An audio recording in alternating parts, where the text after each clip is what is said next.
Ma abbiamo giocato una partita, a mio parere, penso buona contro la squadra che tutti danno come più quotata per vincere il campionato. Siamo stati in partita per un buon periodo di tempo.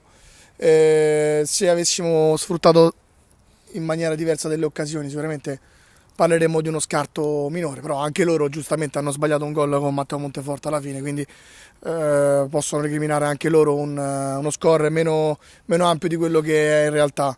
Per i playoff noi ci siamo, certo non dipende più da noi, ormai dipende dal risultato delle altre, però il 19 e abbiamo prima un turno di riposo in Coppa, abbiamo questa grande opportunità di giocare in casa contro il Bar Crystal. Noi giocheremo sempre con lo spirito che ci contraddistingue, tutti giovani in campo, massima educazione in campo e massimo fair play e poi che vinca il migliore.